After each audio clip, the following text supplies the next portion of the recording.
au Premier ministre Anatole Kone-Makosso à la primature, la délégation de l'Ordre national des pharmaciens du Congo a été conduite par son tout nouveau président, Daguerre Panzo. Au menu, le dernier rebondissement de l'affaire qui oppose depuis 15 ans l'Ordre des pharmaciens du Congo à Abdoul Majid Traoré, notamment après l'annulation par la Cour suprême de l'arrêté ministériel annulant l'autorisation à ce dernier d'ouvrir une officine pharmaceutique. Mais surtout, suite à la sortie de route de l'Ordre dans son communiqué du 4 décembre quand il s'en est pris présomptueusement au Premier ministre Anatole Kone-Makosso. Nous avons travaillé dans un climat serein, convivial. Nous avons présenté nos excuses pour la teneur qu'a prise notre communiqué du 4 décembre, a fait savoir le président de l'Ordre à la sortie de l'audience. Daguerre Panzo a aussi précisé: on a travaillé ensemble avec le Premier ministre qui était à notre écoute. Nous l'avons aussi écouté. On peut dire que tout est déblayé et nous allons continuer à travailler avec lui et bénéficier de ses conseils sur ce dossier qui dure depuis plus de 15 ans. L'Ordre des pharmaciens poursuit les concertations avec ses avocats pour regarder la suite, quelle est la procédure à voir pour que les populations bénéficient comme d'habitude des médicaments de qualité. Et à son président de conclure: il n'y a jamais eu de hache de guerre, sinon on ne serait pas présenté chez le Premier ministre. Les prochaines discussions vont se poursuivre sur les mêmes bases. Nous continuons à faire notre service public de fournir les médicaments de qualité. Chaque fois qu'on reviendra sur ce problème, nous aurons besoin du conseil du Premier ministre qui nous montrera le chemin à suivre pour une solution définitive.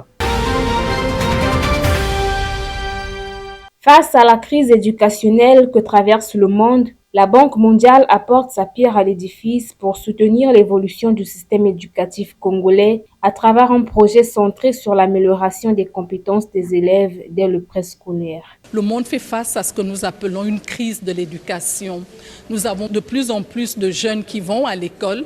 Malheureusement, les résultats en termes d'apprentissage ne se font pas savoir. Alors la Banque mondiale voudrait apporter un appui particulier sur des questions d'apprentissage, apprentissage de la lecture, apprentissage des mathématiques de base et de calcul, de manière à ce que les enfants aient des compétences nécessaires qui leur permettent d'avoir un esprit critique, mais également de contribuer à réduire les problèmes de plus en plus complexes auxquels le monde fait face aujourd'hui. Outre le renforcement du système éducatif, la Banque mondiale s'engage à la construction et à la réhabilitation des infrastructures scolaires. Le Congo a actuellement besoin de beaucoup d'infrastructures scolaires. C'est un pays qui est essentiellement urbanisé.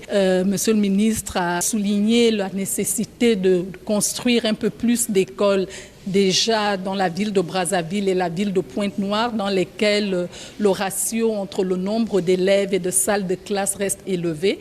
Et donc, on espère que ce programme va contribuer en fait à rééquilibrer ces ratios-là. En définitive, repositionner l'école congolaise, tel est l'engagement du gouvernement malgré les défis immenses remarqués sur la transformation de l'éducation, a déclaré Jean-Luc Montou, ministre de l'Enseignement général.